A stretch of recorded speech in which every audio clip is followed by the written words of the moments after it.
Hi, I'm Izzy Conn and welcome to this series, Leading Labour. For the last year, I've been interviewing senior insiders and experts to understand the stories of each of the post-war Labour leaders and bring to light some of the constant themes that have challenged them. The episodes look at how each leader responded to the major national and international developments of their day, how they managed the ever-present tension between the left and right of the Labour Party, and overall, how they worked to win elections and bring Labour into government. Today's episode is on Clement Attlee. Attlee became Labour leader in 1935 and remained leader for 20 years, serving as Prime Minister for 6 of those. After the Second World War, his government really changed Britain. It established the welfare state, with the National Health Service as a central part of that, as well as nationalising many industries and beginning the process of decolonisation from empire. Attlee's leadership is significant in many ways. He's a hero in Labour's history and is seen by many as having been one of Britain's greatest ever Prime Ministers. I interviewed Neil Kinnock, the former Labour Party leader, who led the party against Margaret Thatcher. You'll of course hear much more from Neil later in the series, but here he reflects on his admiration for Attlee. I'm Attlee. Everybody's got to admire him. And I admire him not simply because he was this extraordinary mixture of audacity and pragmatism. Amazing mixture. A patient revolutionary in some ways. But also because, and I don't think this has ever been properly exposed, he was a very, very crafty man. Managing by understatement, which, I mean, I've run a lot of things over the years. And I managed the Labour Party, and then I became a kind of professional manager as Vice President of the European Commission. And I admire good management, and he was one hell of a manager. He was quite extraordinary. Attlee was born in January 1883 into an upper-middle-class family in London. He went from Haileybury, a public school with ties to the Empire, to Oxford, and he left with fairly small C conservative views, and he became a lawyer. His outlook shifted, though, when he started volunteer work in Stepney in the East End of London for a charity helping working-class boys. I spoke to historian Richard Toye, author of Age of Hope, Labour 1945 and the Birth of Modern Britain, about Attlee's government. He's Professor of History at the University of Exeter.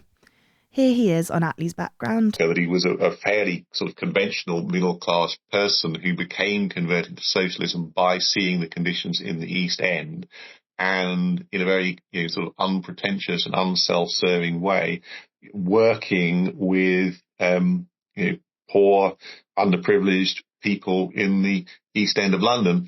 And I think that was one of the strengths which he got in terms of being able to lead the Labour Party. He didn't have a problem talking to working class people in the way in which some middle or upper class people might well seem patronising. That although Attlee said wasn't working class, he was kind of recognised by working class MPs as somebody who had a lot of respect for them and understood working class conditions of life.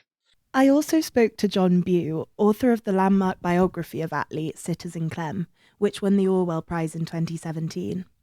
John is a professor of history and foreign policy at the Department of War Studies at King's College London. So when Attlee arrives in the East End of London, something shocks him to his core. So this is a man who's been brought up on tales of the wonderful, sprawling, civilised nature of the British Empire stretching across the globe, and he's raised on a sort of story of British primacy and supremacy around the world. And what really shocks him to his core is the social condition in working class areas of the east of London. At the story he thought he believed of Britain, and his patriotism is offended by the conditions he sees in poor areas of the United Kingdom. It was the editor of this podcast, Will Barber-Taylor, who spoke to the next guest, Christopher Massey. Christopher wrote his PhD on Attlee's government, specialising in his nationalisation, and is principal lecturer in learning and teaching in the history department at Teesside University. He realises that charity isn't enough to make these young people's lives better, that it required state involvement and it required state investment. And that effectively becomes his socialism, that the state should be more involved in people's lives in Britain to help everybody on a search towards kind of equality, egalitarianism, etc. And that leaving it to chance, leaving it to champagne flowing down champagne glasses, or leaving it to completely charity or luck wasn't something that he could countenance from that point on. And I think that's a really kind of key thread that runs through his life. Essentially thinks that people's economic rights in deprived areas of Britain have been not delivered, and they are betrayed by the existing economic system. And therefore, on the basis of that, he goes into deep study and reflection, reading a lot of work about the social condition, reading a lot of work about the structure of the economy, and that's what brings him into socialism. Having joined the Labour Party in 1908, Attlee had become involved in local politics in the East End. He left to fight in the First World War, and when he returned, he became the mayor of Stepney. Here's Paul Dimoldenberg, who has written 2 books on Attlee's governments. One is on the story of the 1945 election, and the other is on the government's house building programme. Paul is the current Lord Mayor of Westminster. The mayors in those days were not chosen from the elected bodies as they are here today. The mayor is chosen from the 50 or 60 local councillors. Attlee was invited to be the mayor because of his experience and knowledge of the East End, based in his voluntary work in the area. So he was somebody who people looked up to because he had the experience.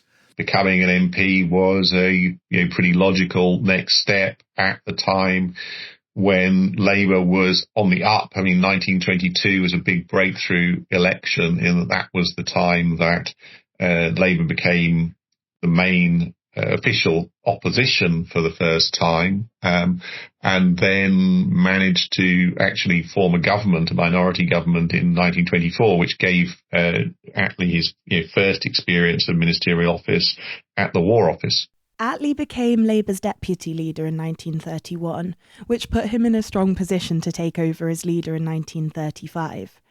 In this leadership election, he stood against Herbert Morrison and Arthur Greenwood.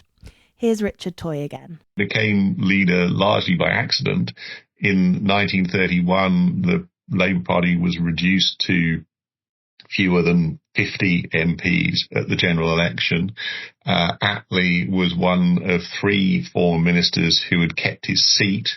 The only cabinet minister who kept his seat was George Lansbury, who therefore ended up becoming party leader when he resigned in 1935 towards the end of the parliament.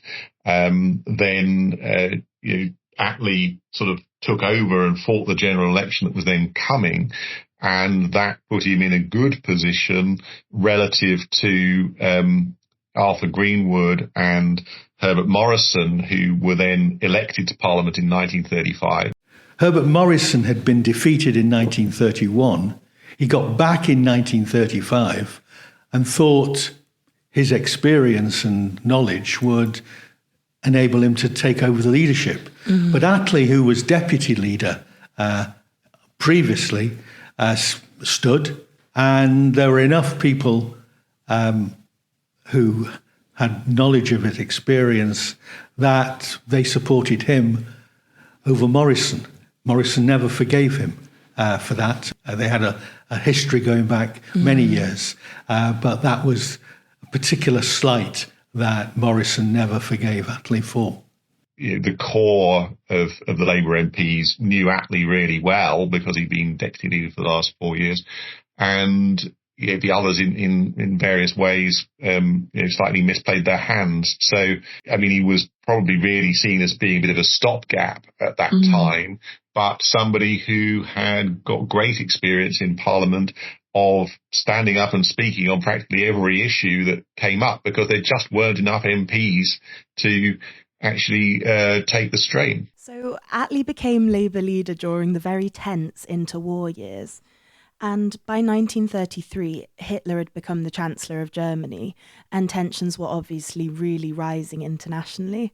In Britain, Neville Chamberlain, the Prime Minister, was pursuing appeasement, which was basically the strategy of trying to avoid conflict by conceding to some of Hitler's demands.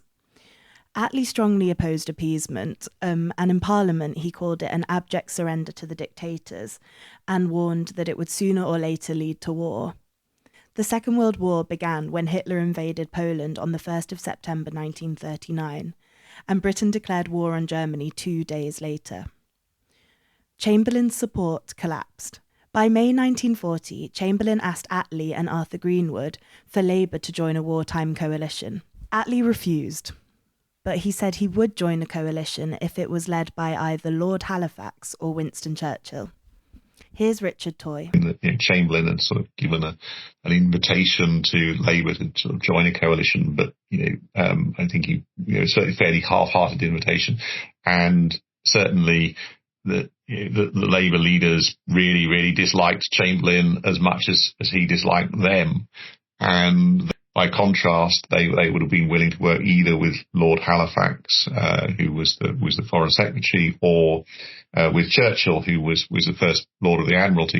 Here's Paul Dimoldenberg again, and then Christopher Massey. You could say that the roots of Labour's victory started in May 1940, when Labour joined Churchill's coalition government. And Labour knew that their exemplary war record was a key message to communicate. And their election material made much of their part in winning the war. He strikes me as a politician who's always been aware that every vote will matter for him, because he gets his majority goes right down in the 1930s, kind of in his own seat at Limehouse. He has a couple of thousand that goes to a couple of hundred. Churchill was the war leader. He had built his reputation on being someone who would give blood, sweat and tears to beat the Nazis, and that was the goal of the whole country, is to win. But in order to win, there had to be an administration, a machine to deliver the means by which we could win. And it was the Labour Party members of the cabinet who ran Britain.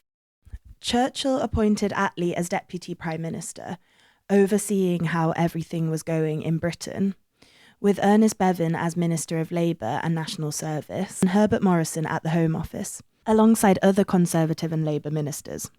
Being part of this coalition really showed that Labour could realistically govern. So that meant that a significant number of people who otherwise wouldn't have had governmental experience, therefore looked like credible ministers come 1945. After 6 years of war, Britain and the Allies celebrated victory on the 8th of May 1945, VE Day.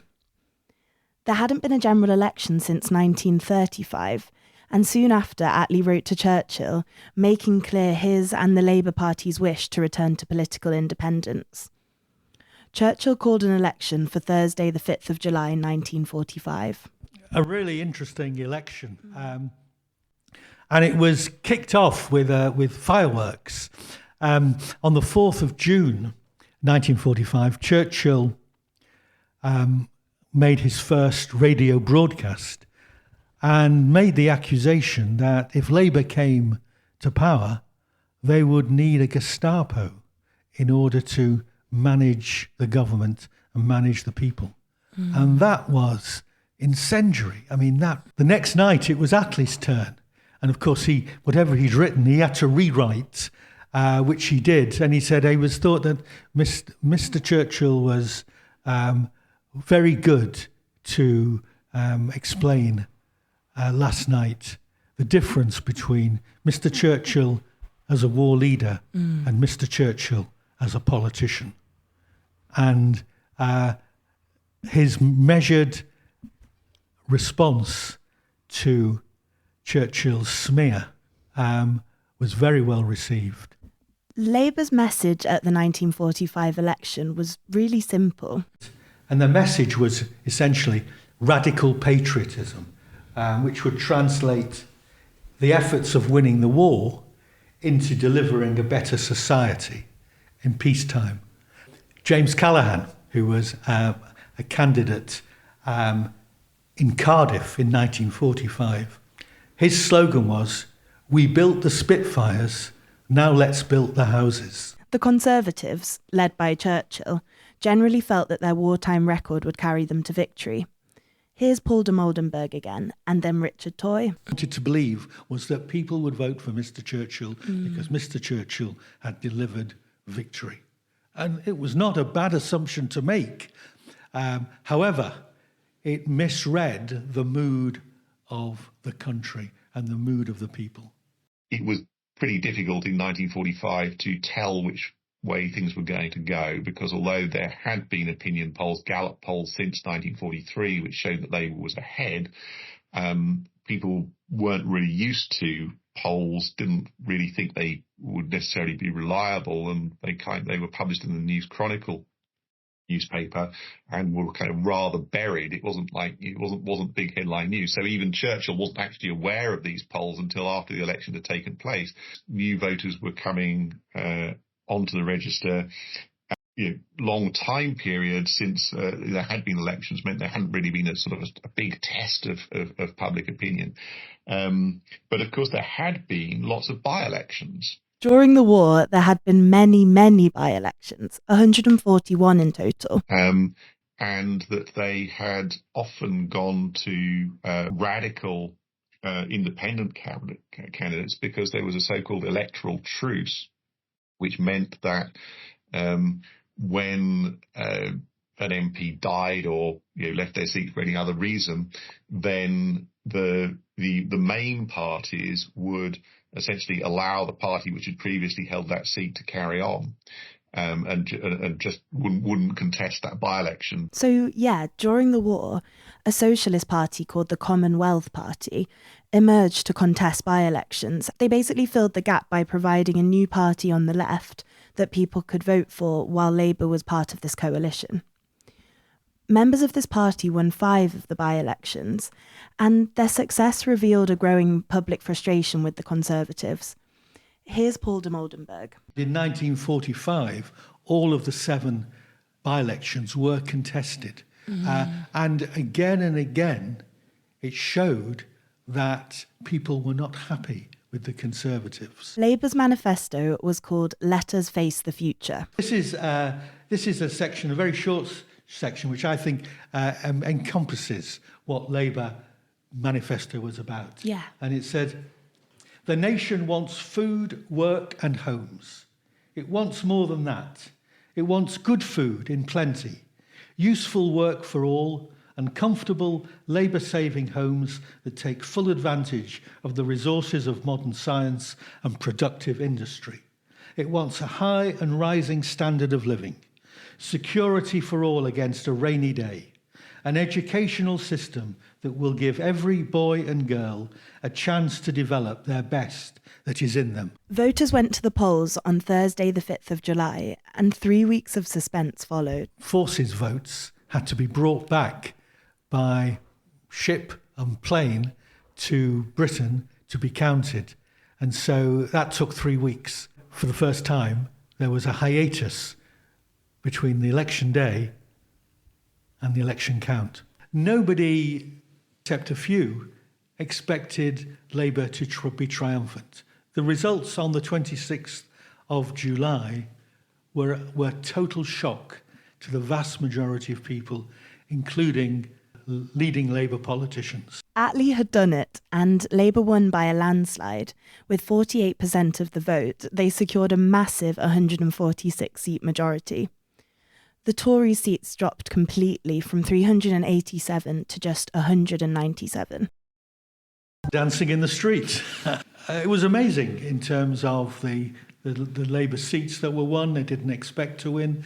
There were people who wanted to be candidates but didn't expect to be members of Parliament. First time that Labour has its own majority. It's the first time it has such a vast majority, so it's a complete transformation of the electoral map of the country.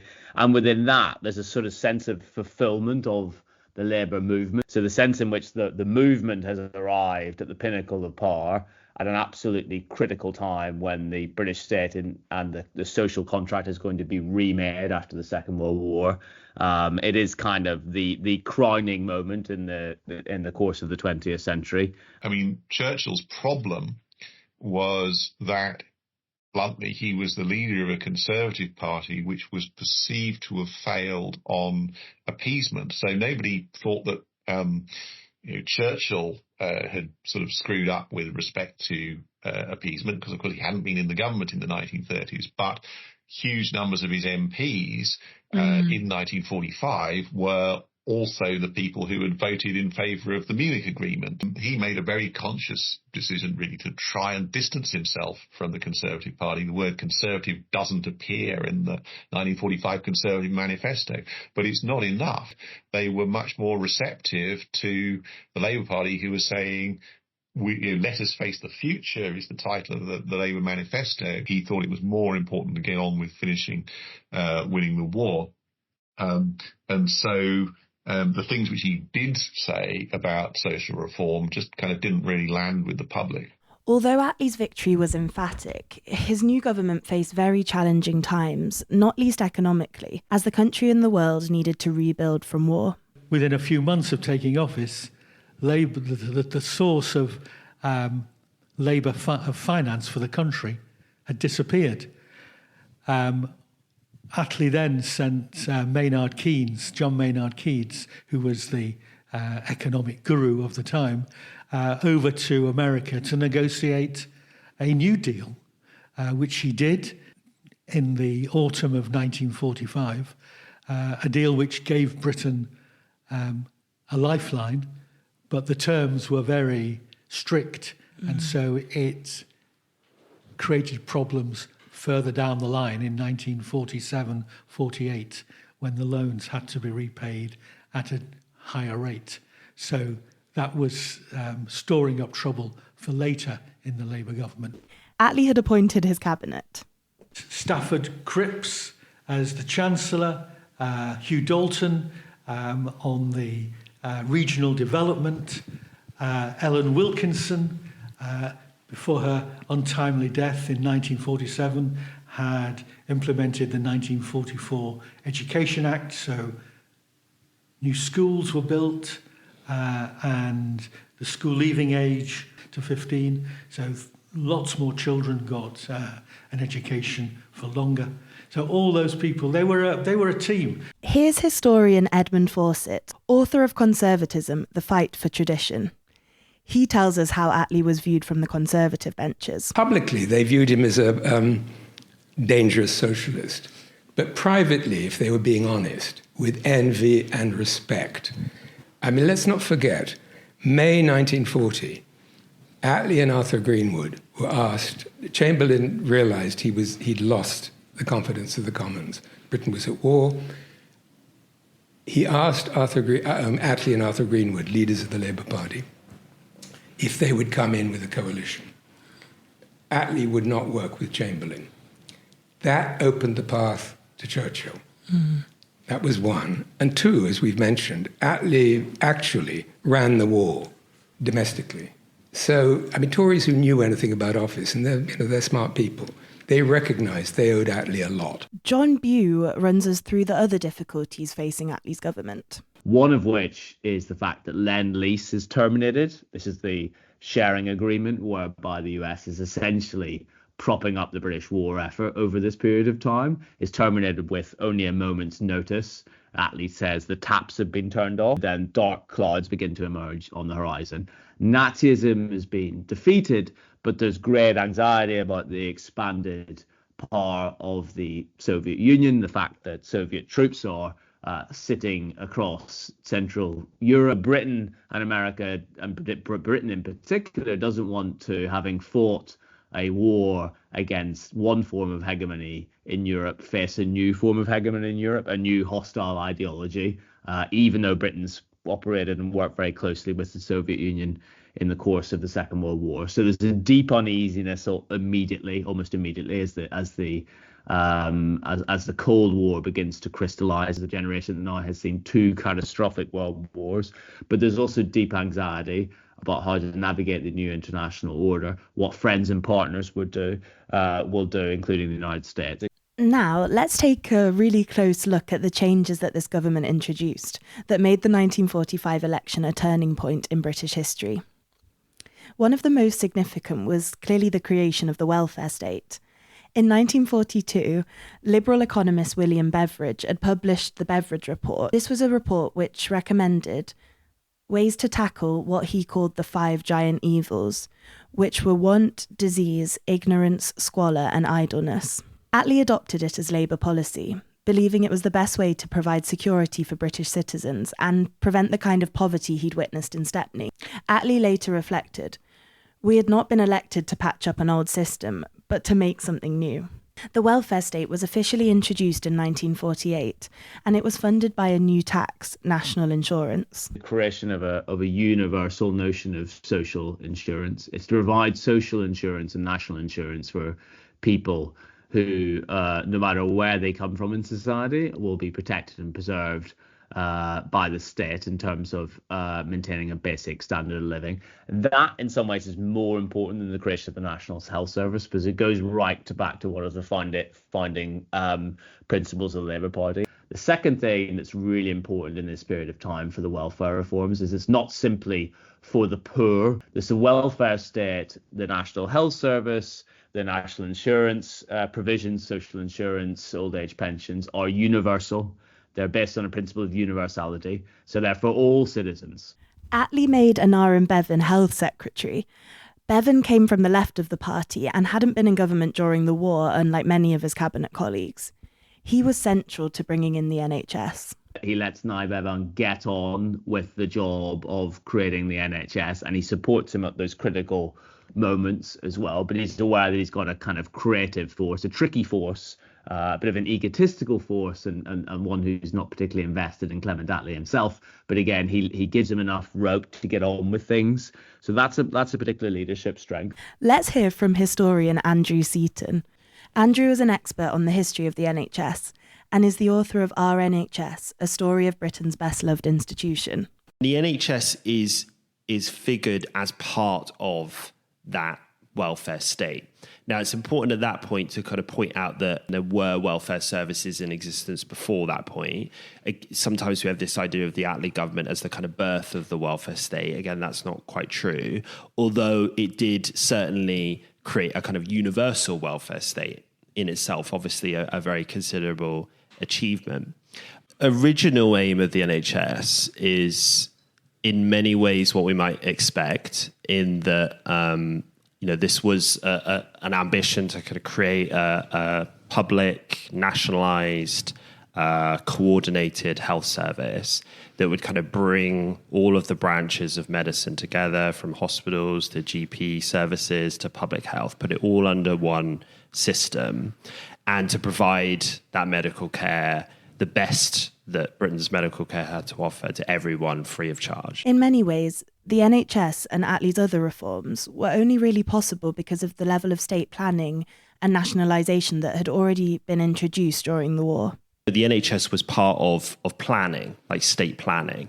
There was this belief by figures such as Aneurin Bevan, who of course, oversaw the introduction of the NHS as health minister, that something like a national health service could support primarily working class communities. It could uplift their health standards, and it would make them in many ways better and more productive workers.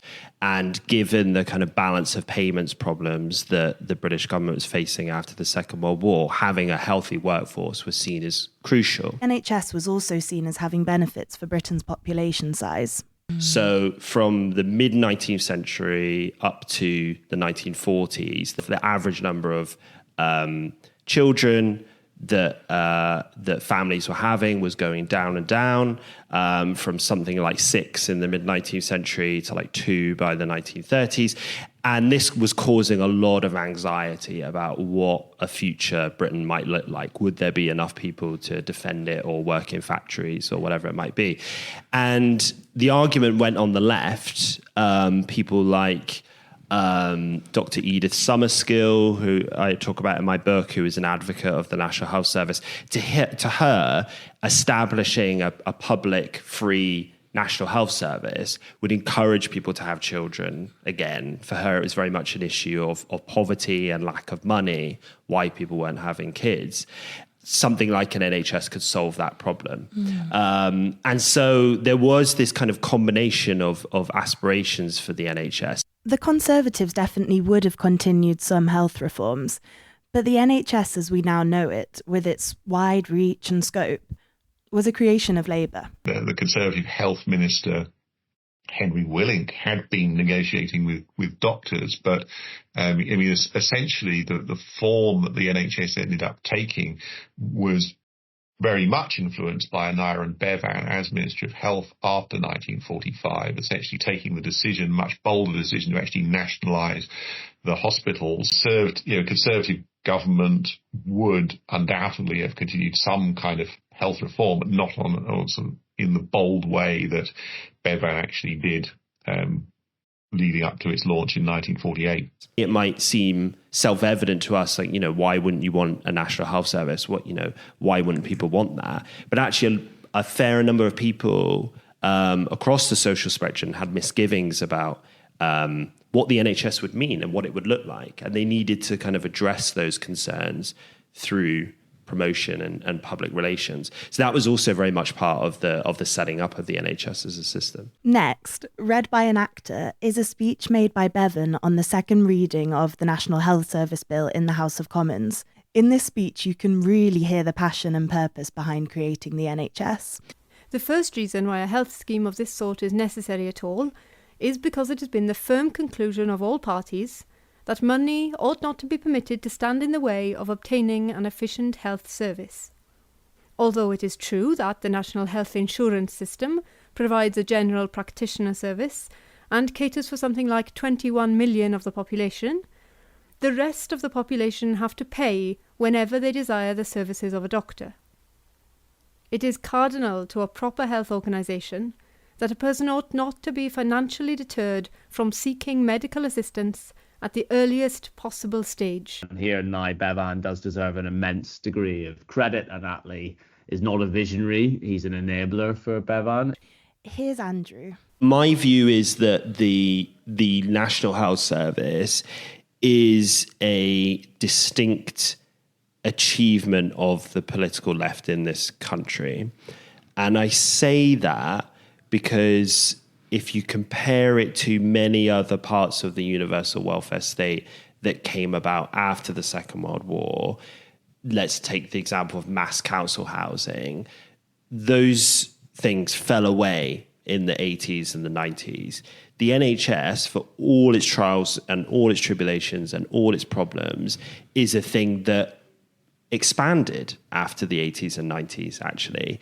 And if Bevan was in the room with us right now, he would look at wonder at the size and the capacities of the NHS and what it had become, and actually probably take great pleasure in the fact that, there were celebrations for the National Health Service at Westminster Abbey, in which Conservative politicians have to go up on stage and make prayers to the system that he created. So in that regard, it is actually an achievement of the left. Bevan was also responsible for house building. Attlee's government built over 1 million homes, 80% of which were council houses and flats, making this period, for many, a golden age of council house building.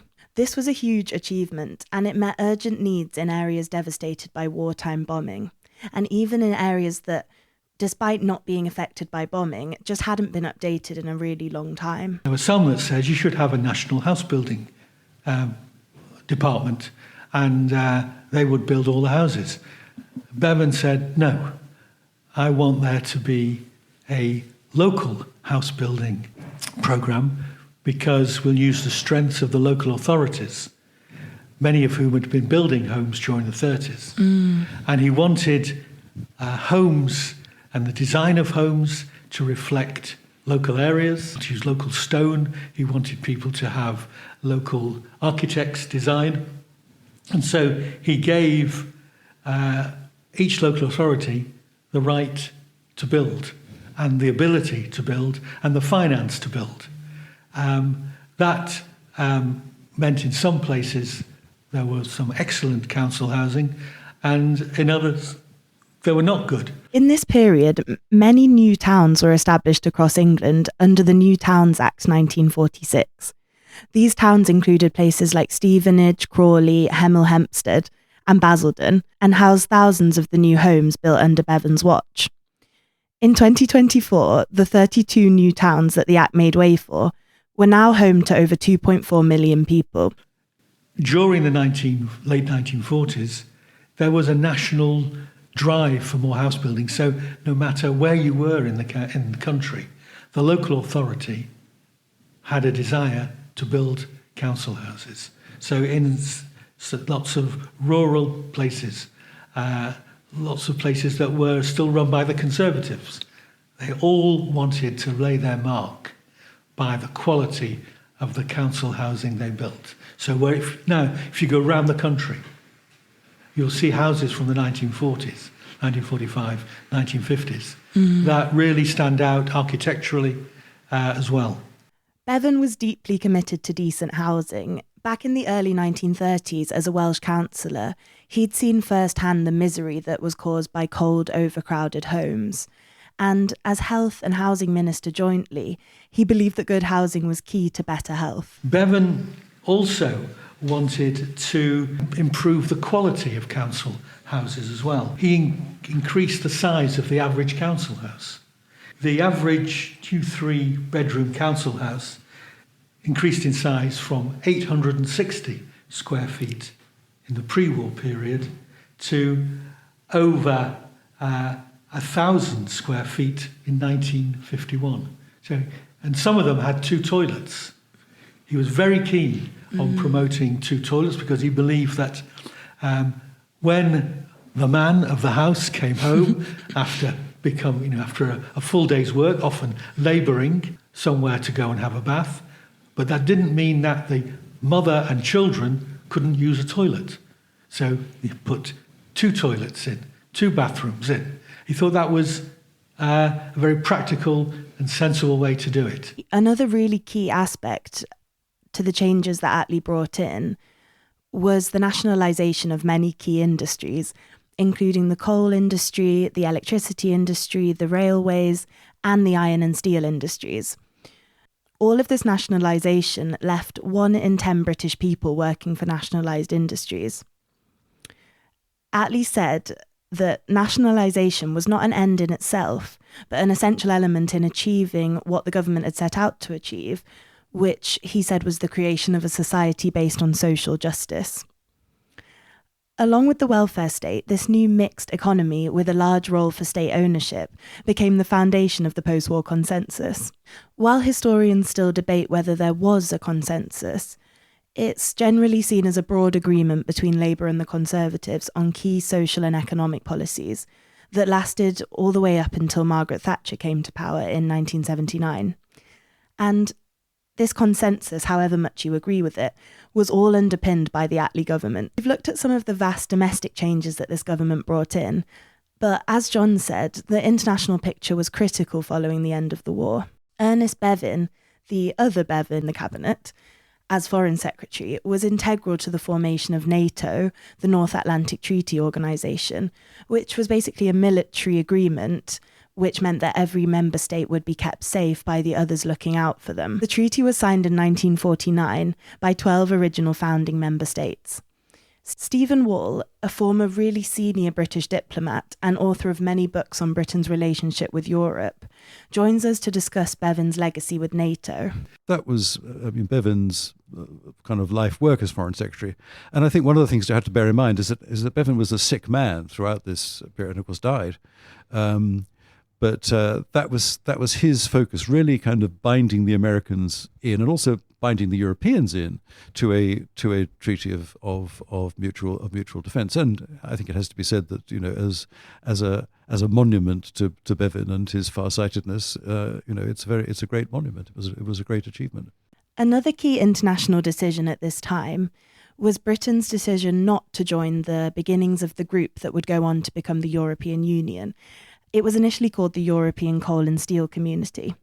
Let's look at why Britain didn't join. And I think a number of reasons. One, of course, you have to remember that we came out of the war as the victors, and the countries that were going to form the ECSC, the Coal and Steel Community, were defeated Germany and France and other countries which had also been defeated by Germany. So Britain regarded itself as, frankly, superior to those countries.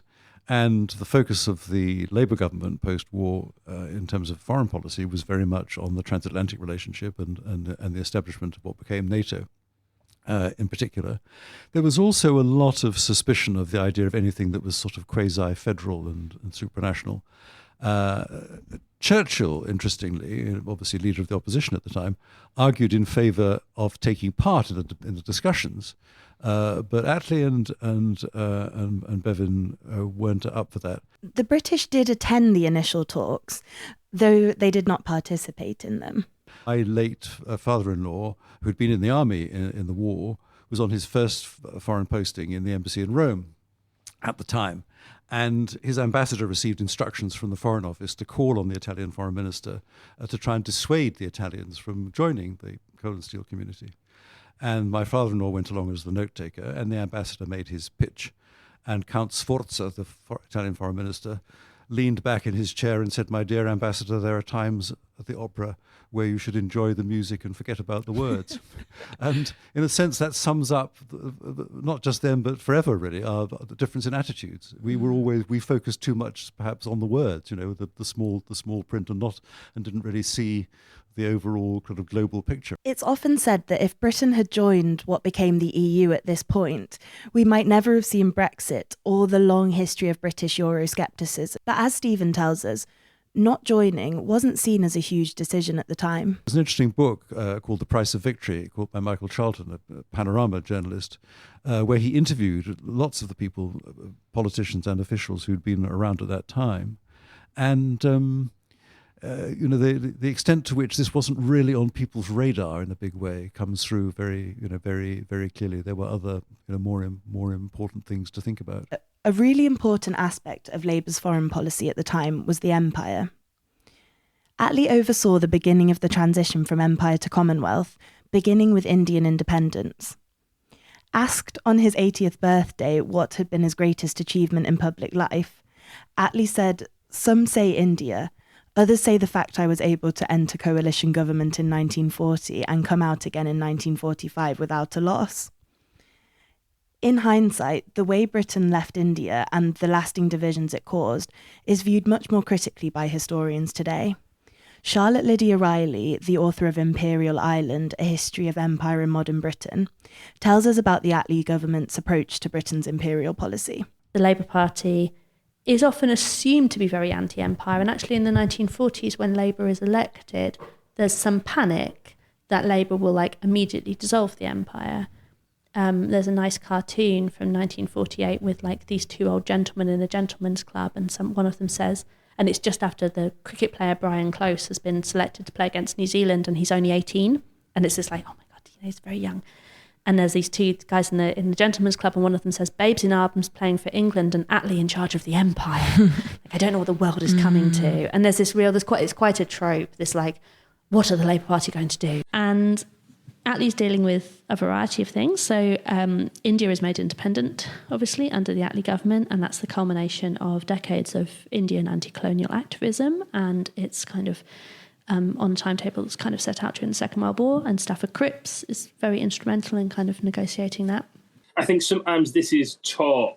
I was a secondary school teacher before I was an academic, a long time ago. It's taught in the kind of Britain's successful withdrawal from empire, which on the face of it is, but does downplay greatly some of the, human cost, I think, that some of those decisions had, particularly in India, where we see the partition and the forced shift, therefore, of people, and therefore some of the kind of large-scale atrocities, deaths that occur across those lines. I think that the withdrawal from empire and the beginning of a commonwealth, they become a necessity. The withdrawal becomes a necessity because Britain doesn't have the money or the soldiers to keep peace. And the Commonwealth becomes a necessity in terms of how does Britain continue to link with those areas, trade with those areas in the future. I think it's interesting to think about the Attlee government in relation to empire, because people on the left looking back at Attlee are like, big thumbs up to domestic policy, and then much more alarmed by his foreign policy. Another aspect of Attlee's foreign policy relates to Israel. Britain had conquered Palestine at the end of 1917, and from 1920 the British Army ruled Palestine, and this was internationally approved. Britain was assigned a dual obligation by the League of Nations, which was a group formed after the First World War, and this meant that they had an obligation towards both Arabs and Jews. It was supposed to support the installation of a Jewish national home, but also conduct its policy in accordance with the needs of both Jews and Arabs. Britain withdraws from the mandate in 1948, and here's Charlotte Lydia Riley again. The withdrawal of Britain from the Palestine mandate in 1948 is also a problem. And essentially what happens is that after a series of it's a terroristic campaign by the kind of Zionist forces, the British are kind of targeted in the King David Hotel in particular. There's a bomb planted, and they basically just sort of give up and just withdraw. And they withdraw overnight, over a weekend, I think, and just kind of wash their hands of it. They're just unwilling to kind of engage anymore, and really kind of don't engage with any of the huge political, ideological, territorial issues that creates for Israel and Palestine. Britain has significant responsibility for that. Attlee also dealt with violence erupting in other parts of the empire, including in Kenya and Malaysia. From 1948, you have the beginning of Mau Mau in Kenya, you have the beginning of the Malaysian emergency. So this is also a period where increasingly these countries are not happy being part of the empire. They're fighting for independence, and it's initially the Attlee government that's having to deal with that. So the policies had been highly transformative, but after 4 years, the government seemed to be running out of steam, and the economic issues that were mentioned at the beginning about repaying loans also started to catch up with them. Let's have a look at the problems that still existed at home. Rationing was maintained until the early 1950s. And that was something which did strike very deeply into the public mind. We've gone through the war 6 years, and then having won the war, there were still shortages of everything: food, furniture, clothes. And this really sapped the morale of many people, and people did begin, to wonder, was it all worth it? And I think rationing was a big factor in Labour's defeat. Incredibly tough set of circumstances which make any political action extremely fraught. But the fact that there was this unity on a basic programme for 5 years certainly did make it easier for Labour to proceed relatively united for the first 5 years. After that, he's not really so sure what he wants to do next. And at that point, really, kind of the wheels start to fall off a bit. Factional issues between left and right of the Labour Party are a key issue that every Labour leader has to face. Though, as we heard from Neil Kinnock right at the start, Attlee's management skills meant that this wasn't too much of a problem for most of his government. However, divisions had been bubbling under the surface and began to emerge more strongly. 1947, there's plenty of people in the Labour Party and a younger, more radical grouping saying the Labour Party is not socialist enough. It has not nationalised enough. It has not gone far enough in terms of the welfare state. So that anxiety about how socialist the Labour Party really is there right from the moment, or at least 2 years into its first majority government after 1945. The real problems came in the 1950-51 when the economic problems created issues for the health service, and then there was the resignation of Aaron Bevan and Harold Wilson over charges for spectacles and prescriptions. So that was the big fissure in the Labour Party then. I suppose tired as well. I mean, most of them had been in government for over a decade during the war and then post-war. This division between what became the Bevanites and the Gateschalites would go on to play a central role in party divisions, and we'll hear a lot more about that next week. There had been an election in 1950 in which Labour won a majority of just 5 seats. Then, on the 25th of October 1951, Attlee called a snap election in the hope of increasing this majority. Labour did a lot better than a lot of people had expected in the 1951 election, compared to where they'd been in the polls not long before. The fact that the party was divided, split on this fairly big, important issue of NHS charges would not have escaped anybody's attention. The continuing austerity and rationing was something which the Conservatives could continue to exploit, and their phrase was "set the people free." Labour probably did better than expected because they, to a considerable extent, successfully made use of the idea that Churchill was a warmonger, that you shouldn't really put him in charge of nuclear weapons, that he was sort of likely to be out of control or irresponsible. And Labour really does, in terms of votes, does incredibly well. Most ever number of votes at that point, and moreover, it actually gets more votes than the Conservatives do. But because of the electoral system, the Conservatives come out with a majority of about 17. Those votes for Labour have piled up really big majorities in working class constituencies, and issues like austerity and rationing have probably hurt Labour with the middle classes, so that in kind of swing seats in the southeast, Labour is losing out. Let's have a look at the reasons why Labour lost in 51. Here's John. So what's remarkable about the Labour movement by 51 is just how tired it is and how tired the leadership is of it. Partly a victim of electoral system and its oddities, but also the sheer fact that its policies probably really had benefited working class people, but not middle class people really as much, or weren't perceived to have done. After losing, Attlee remained Labour Party leader until December 1955. Closing lines of his autobiography, published in 1954 before he stepped down, are, "I would say that up to the present I have been a very happy and fortunate man in having lived so long in the greatest country in the world, in having a happy family life, and in having been given the opportunity of serving in a state of life to which I never expected to be called." His legacy today is largely defined by the great steps forward in the construction of Britain's welfare state, and setting up the NHS, which is still so treasured. In terms of leading the party, he mostly overrode potential divisions so skillfully in government that many leaders since have looked up to his management skills. Now, Christopher, John and Paul will talk us through Attlee's legacy. So not only keeping the top team together and Labour's policy development together in one straight trajectory between 45 and 51, but also allowing those policies to percolate and succeed in the country is his greatest achievement. But we've never had a majority Labour government prior to this period. This is the first time Labour have had a chance to change the world or change the country. And not only do they succeed at it in terms of passing things internally, keeping the party together internally and getting things through Parliament, but they also managed to change the entire British system for the next 40 years.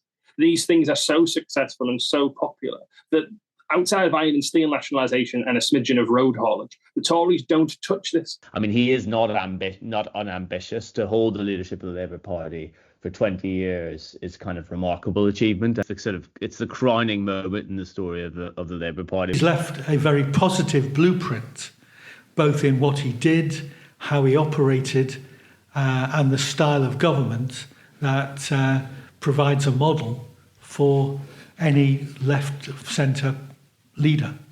He left a legacy from which he can be very proud, and which since 1945 the country can be very grateful.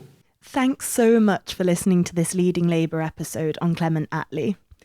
Today we heard from John Bew, Richard Toye, Paul Dimoldenberg, Christopher Massey, Andrew Seaton, Stephen Wall, Charlotte Lydia Riley and Edmund Fawcet. The links to read more about them, as well as links to buy their brilliant books, are in the description of this episode.